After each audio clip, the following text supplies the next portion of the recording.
call the September 24th commission meeting to order.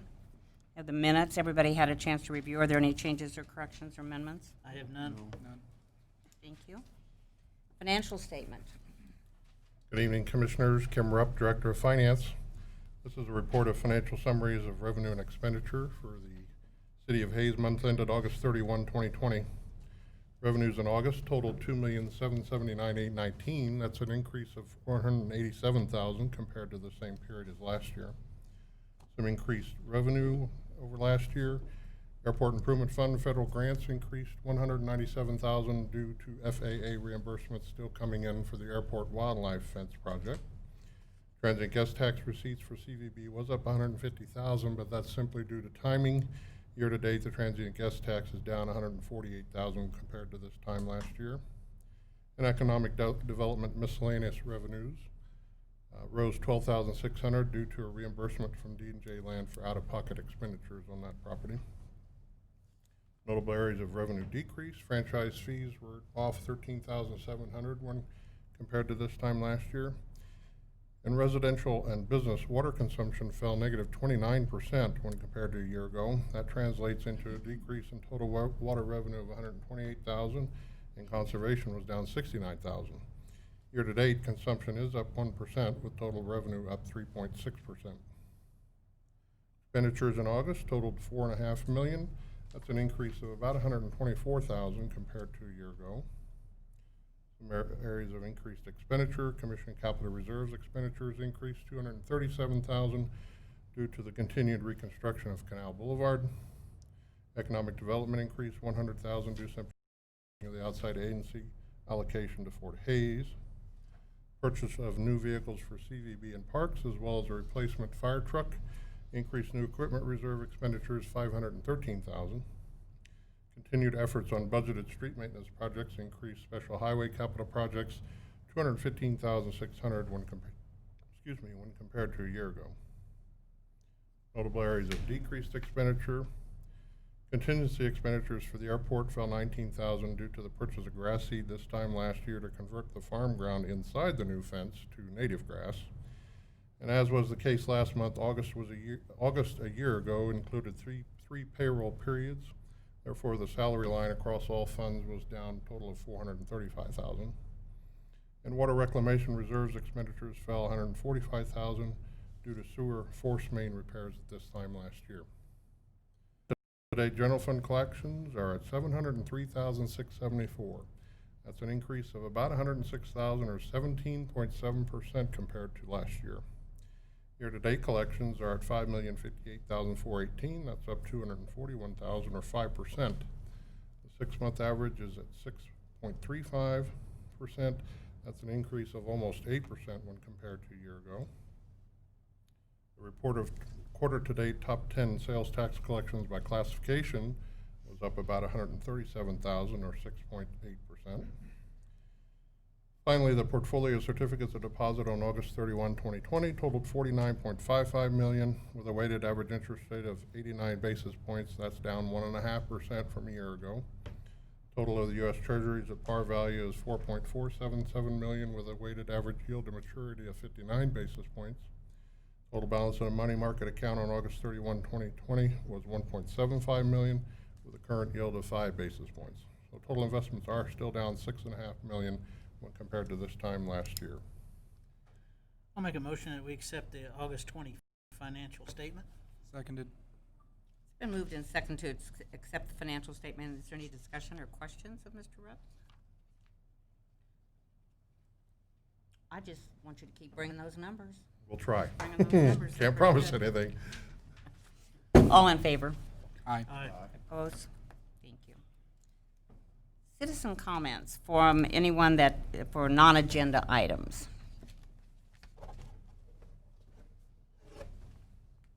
Please identify yourself when you come up. My name is Helen Hands, and I've come to thank you for passing a mask ordinance several weeks ago. I really appreciate you working to help keep us safe. I know it's not popular, but it's better than another shutdown and the negative economic and emotional consequences that would bring.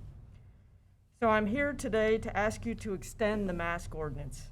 Mask use really increased after the ordinance went into effect, with the upward trend in cases since September 6th, the 7-day positive test rate of 27%, and Old Elementary School going to online classes this week. It would be irresponsible not to extend the mask ordinance. All the reputable public health guidance says wearing masks reduces the spread. Yes, it would be nice if people would care enough to protect others by wearing a mask without a mask ordinance. Unfortunately, there are too many who have been influenced by inaccurate information or are more concerned about individual rights than the health of others. So I would ask you to, extend the mask ordinance. Thank you very much. Thank you very much for coming. Okay, my name's Elizabeth Snyder, and I'm a friend of Helen here, and so she told me about this. Actually, I tend to take things for granted, but I knew you guys had extended the mask ordinance, and she informed me this is the last meeting before the ordinance expires on October 5th, and that you did not put them on the agenda for today, so that prompted us to organize coming here. I'm actually work as a primary care doctor here at the hospital. And I know that I have a lot of patients coming in, and masks are controversial, and they often ask my opinion. And you have to say, there's been a lot of back and forth in the media and the CDC guidance. And, research changes all the time. It's certainly very hard to do research on masks, but logically, it makes sense to me if there's a barrier of air exchange that's going to help reduce virus spread at least somewhat.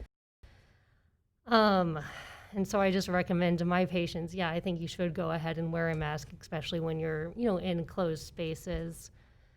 And it's frustrating that, some people find it really, they are very aggressive about trying to enforce things. And I understand, people wanting people to have their free choice about what they decide to do. But I really do think it does reflect well on us as a community to have that ordinance in place. I do think that people would be more likely to wear a mask in the grocery store, things like that, if, that policy is still in place. I'm here to support you, and I don't know how you would go about doing that, if you would have to have a separate meeting or a separate vote sometime, or if you could just tack that on to the end of the meeting today, but that would be great. I would think it would be good for our community if we did go ahead and extend that ordinance. Thank you And I very think much. probably indefinitely, so you wouldn't have to vote on it again. Thank you very much for coming. Stand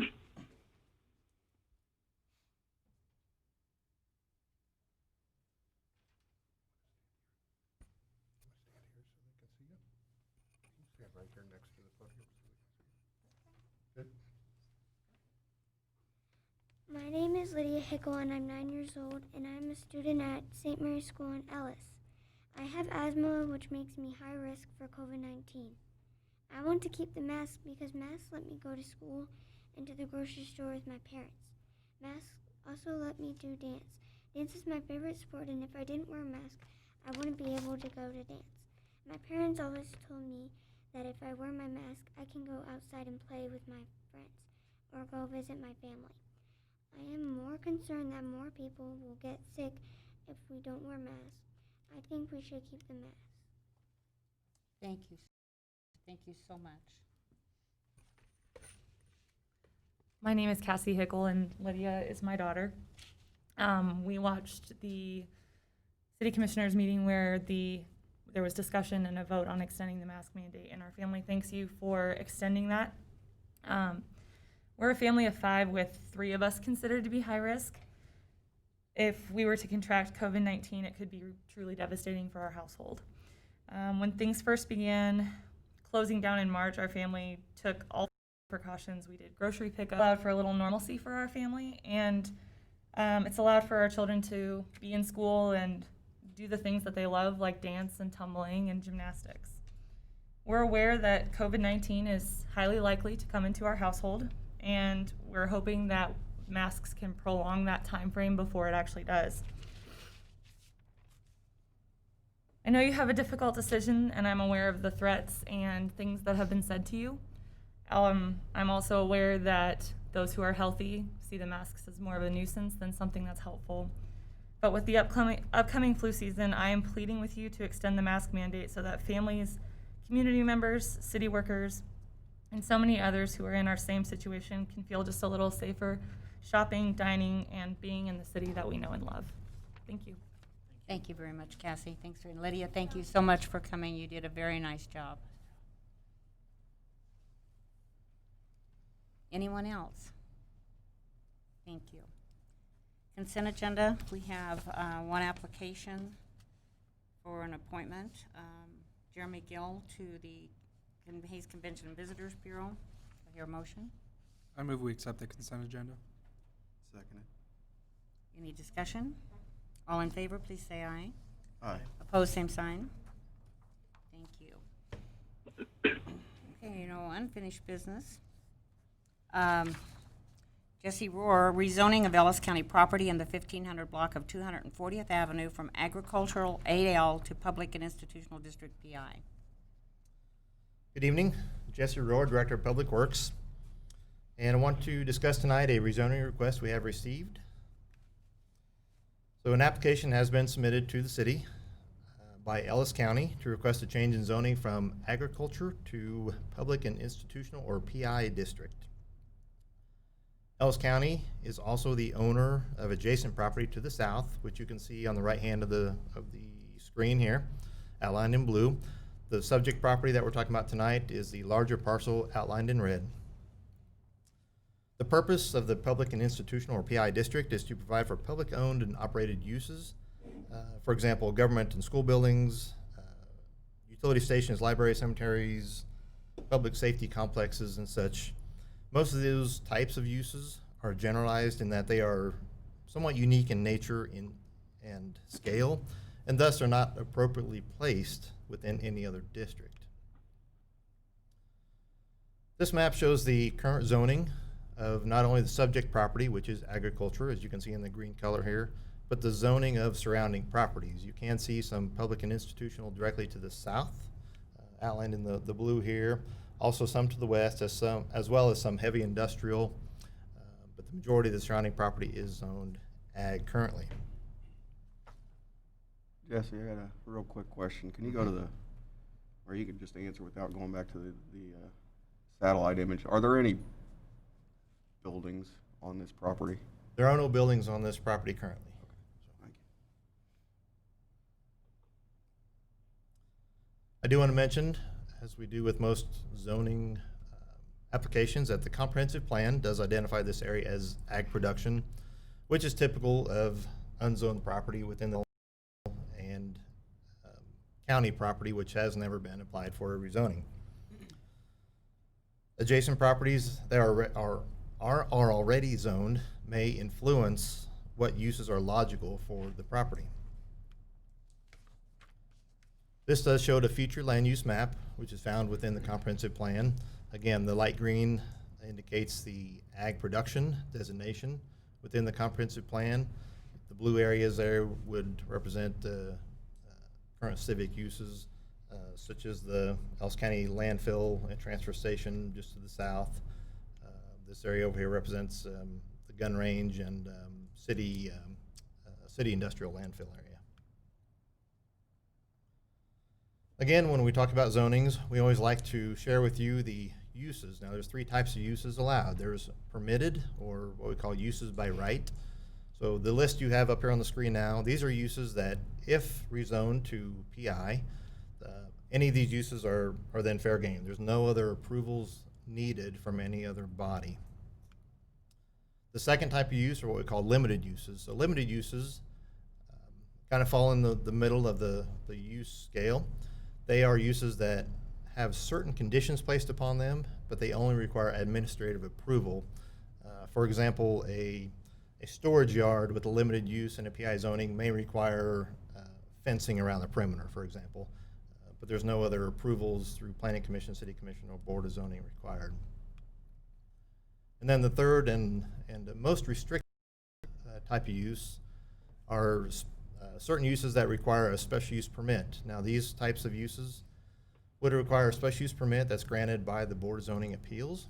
There's a public notification process and a public hearing process required for any of these uses within a PI. So for example, if someone wanted to do a campground or a landfill in a PI district, not only would they have to go apply and get approved for the rezoning to PI, but then the next step would be to apply for a special use permit from the Board of Zoning Appeals and go through the public hearing process and approval for that.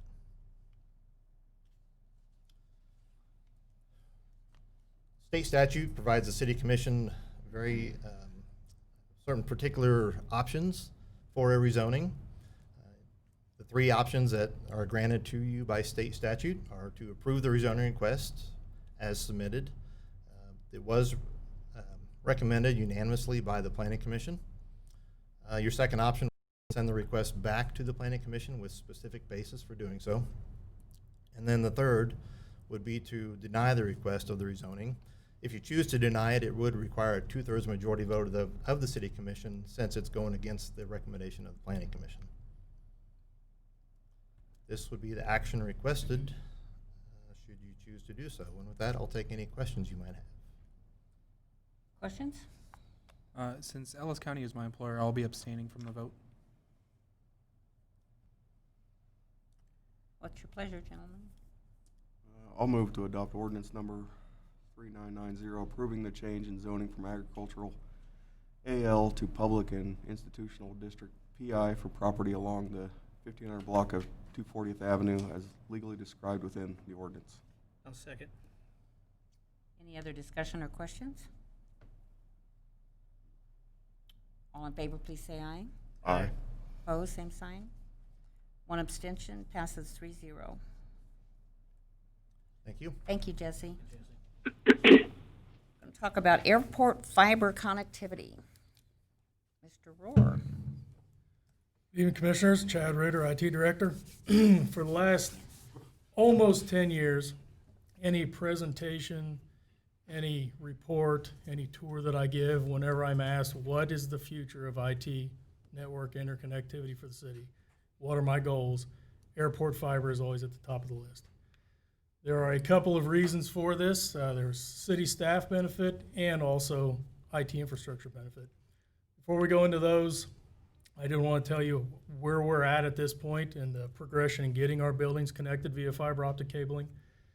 In 1996, I was still a sophomore in college, but I was with you in spirit when the initial network was put in.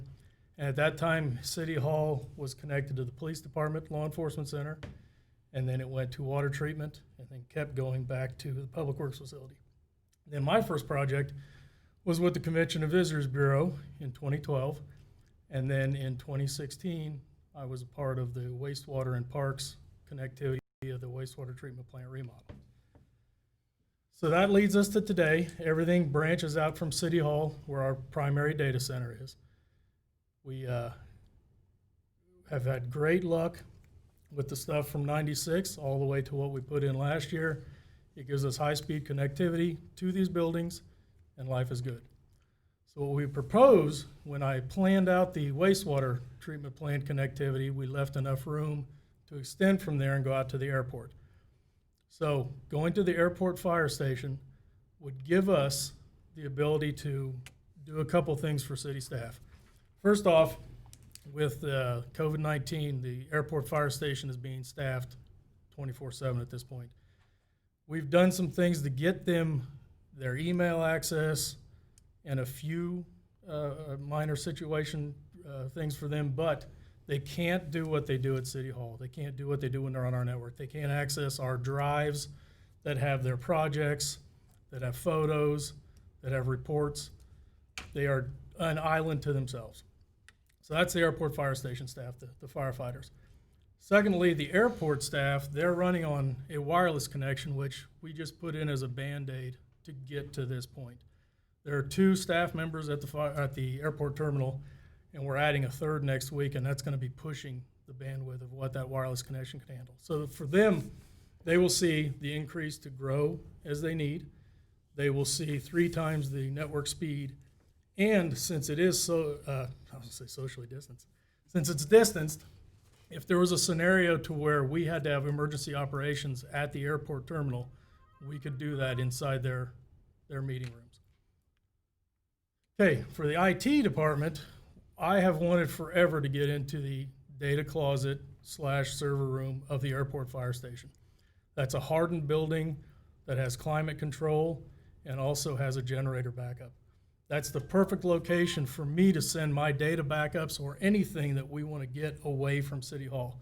Right now, we're sending things over to the law enforcement center, and it's just too close. It's too close for comfort. If something would happen downtown, we want our data separated. So that's me.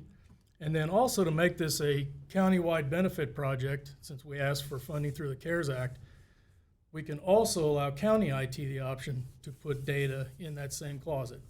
Now, in order to do that, I had told you that the fiber that was put in 1996 over the law enforcement center, it meets our needs, but it would not give the county the segregation or the speed that they need in order to hop on our network and be out to the airport. So we're also proposing as part of this project to enhance our connection from City Hall to the law enforcement center. That'll give not only the county IT a way to segregate it, their data won't touch our data, but it also will leave at least 10 strands of fiber for us to do things in the future between City Hall and the law enforcement center. So it's a multi benefit situation. We went out for requests for proposals and only received one. I had discussion with another local vendor and then some national vendors even, and really it's the time frame. We need this done in a certain amount of time to fall under the CARES Act, so that's why we only received one proposal. I'm comfortable with the proposal. I'm comfortable with the vendor. They are who took care of parks and last, so I'm happy with that. This would 100% be reimbursed, not only the connection, but even the hardware that I need on both sides would be reimbursed to us through the CARES Act. I put September of 2020 because I don't know if we actually found a specific day that it was approved. The state said yes on some, and we might need to question others, but it is approved at this point. So our options is to continue as we are, approve the fiber connection, or provide me with further direction. I'm extremely excited about this, so I ask for this action, and I'll stand for any questions you may have.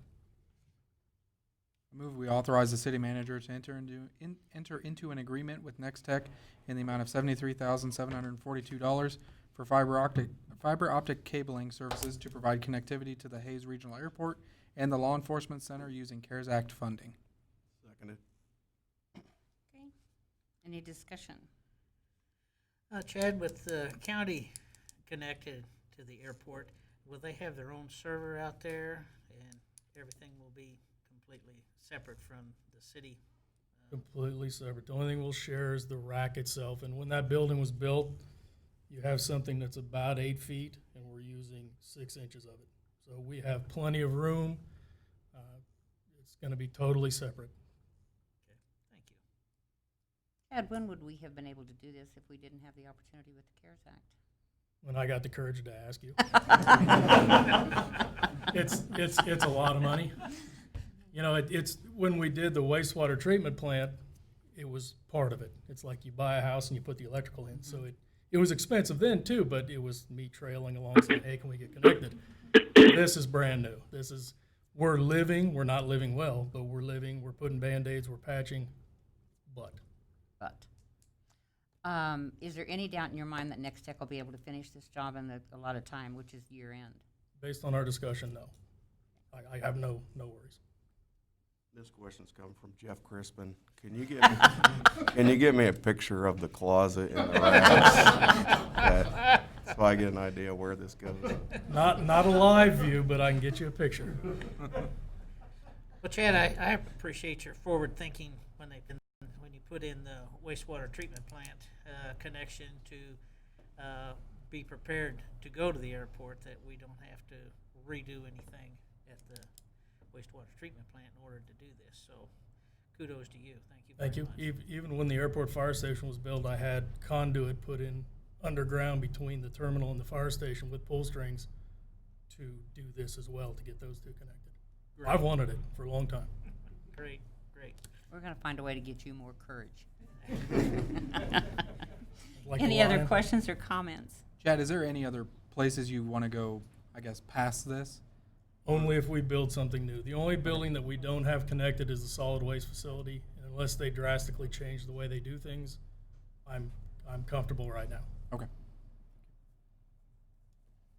Okay, there's no other questions. All in favor? Aye. Opposed, same sign. Thank you, Chad. Thank you very much. Do we have progress? We do, good.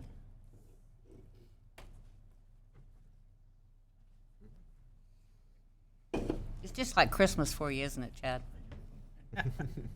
There's more on the list. Good evening, Colin Belzer, Assistant City Manager. And for this month's progress report, we'll go through the activities. So in Public Works, they did some repairs on the radius of 15th and Pine where some brick meet asphalt and concrete, and they redid that section in concrete with some valley guttering improvements. Did some curb and gutter repairs in the 100 block of West 14th Street. Another radius area on 16th and Pine Street where they improved the intersection and the smoothness. And then also replaced a portion of half a road at 16th and Hall Street. Staff did do an inspection of the Lincoln Tunnel in advance of a relining project in 2021. They bravely or unwisely took me. So I did get a hard helmet out of the deal. In parks at the municipal golf course, they installed some forward tees in March, and they are ready to play late August or July. So there's a picture in August, obviously, how they've turned out. Did some upkeeping at the bathrooms at Kiwanis Park and Abel Bickle, repainting the doors due to weathering and vandalism. They did stock the Vineyard Park pond with 100 pounds of channel catfish. This is actually something we do 4 times a year, and it's in part of connection with the city's agreement with the Kansas Department of Wildlife Parks and Tourism. They've started putting down some pre-emergent treatment in some of the parks to target little barley and broadleaf weeds around the amenities. In IT, actually at a request of a project I'm working on, that we updated the city property ownership map. The Hayes Police Department did a presentation at Little Sprouts preschools during their Superheroes Week. And then the police department also participated in a community meeting with Fort Hays State University students at the Pavilion for a dinner and open conversation. In water resources, we did have Water Conservation participate in a farmers market event. They partnered with K-State and promoted proper planting, water smart trees, mulch. There's some pictures of water smart Wally at the event. They did have a leak that they repaired on 305 West 38. So there's a lot of water, and I called Crispin and wanted to figure it out. So it was a slow leak that was seeping through, and when they exposed it, it ruptured wider. So they got that repaired. It was an 8-inch line and put a sleeve around that. This one you're probably more familiar with this, even though the water to me doesn't look as significant. It was a bigger leak at 27th and Walnut. Contractor doing a job for another entity accidentally hit our water line. It was a 12-inch line, so there was a lot of work that had to be done in terms of shutting off valves. It's an important line. So they got that repaired in a day, though. In CVB, we did host a limited bus tour, limited capacity bus tour. We took them on a trip around the county at the various churches and had entertainment for them. Janet Kuhn of CVB actually has created an itinerary for travel bloggers, and we hosted the 2 individuals on the right side of the screen looking at it have a website. They're based out of Kansas City, and so they came to promote kind of tours closer to Kansas City, and so we hosted them. That's a really, really cool thing. How did Janet get connected with them? I don't know, but I can find out. I had just become familiar with travel bloggers is the reason, because we did some traveling, but I'm not surprised that Janet would get connected, but I'd like to know how she did. Recently, they did have the 36th Annual Frontier Open Disc Golf Open September 12th through 13th, so we did take advantage of that and updated some photos and video footage of the course. They did limit participation this year by about a third to maintain social distancing and help with that, so thought I should point that out, that event was doing the best they could as well. The Hayes Regional Airport, we improved that east access road, so this was an action that we actually came back to you to add on, if you remember. They replaced in front of the gate, so concrete, they did some 2-inch asphalt overlay, and as the pictures show, it's greatly improved. Project management, they completed the installation of sidewalk along West 27th Street and kind of in the area of Augusta Lane. This was approximately $19,000 worth of a project. The 700 block of General Custer. So this is south of Old Highway 40 near the water reclamation facility. On the north, they improved it to concrete. And then past the entrance to the wastewater facility, they did an overlay. So you can see really the improvements there. We also completed the reconstruction, or JCOR completed the reconstruction of Lincoln Drive from 19th to 20th, and this was an $85,000 project. Chip seal was also finished. They did the multiple locations throughout the town, including the sports complex, Public Works parking lot, Frontier Road, portions of Elm, etc. And this was about a $101,000 project in our street maintenance program. And then in terms of the roundabout, as you know, we moved, or the contractors moved, traffic to the east side of Vine Street to allow for construction on the west portion of the 32nd, 33rd Street roundabout.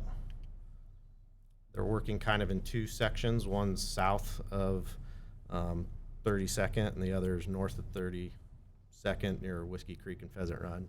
Trying to get the street name still figured out. But you can really start seeing the shape take place. Another view of it being graded, and then the actual poured area. And then they've also started working on the sidewalk to complete that and pave that sidewalk on the west frontage road. And then Skyline to 41st Street extension, they've been working on that with the earthwork. I've mentioned every week we get kind of an update of progress. We meet with them weekly too, but every week we also get a report, and they're about, as of Monday, they were 19% complete. Any questions? I'll find out about the CVB. Yeah, just because I want to say, way to go, Janet. That's a good job. Okay, commissioners? Commissioner Miller? A couple of things. Number one, if you're out and about, be sure and drive clear to the north end of Canterbury. Contractor started painting the Fort Hays logo on the water tower, and it's pretty cool to watch him paint that. I can watch it from my house, and they're working late into the evening, so you may get a chance to take the kids and go up there and take a look at it. Second thing is Sunday Hays Med is having their annual drive-through flu vaccines, so be sure and take advantage of that. Thank you. Commissioner Burgess? Yeah, I'll thank Jeff Crispin for taking his afternoon off yesterday. He took me on a little bit more of a water tour. He took me clear down to Shin Shin. I got to see my well houses, new and old. We stopped by the wastewater treatment, and again, I think our staff is doing a fantastic job. And so again, but I do appreciate that they take their time out of their day to tote me around and kind of give me a little bit more of the inside. So, and with Ron took my thunder. I've been up to the water tower multiple times in the last few days, watching that progress with the. It's fantastic. So. Very good. Commissioner Rear? I have nothing this evening. You have nothing. I just want to reiterate about the wonderful service of getting the flu shots at the hospital. I think this is 20-some years they've been doing it, and I've been going since the very first year that they've done it. It's a great service for our community. It's done through the foundation, so please take advantage. They'll do up to, I think last year they got close to 4,000 that they did, and they get you through in a really quick amount of time. Nothing else in executive session? Not? We're adjourned.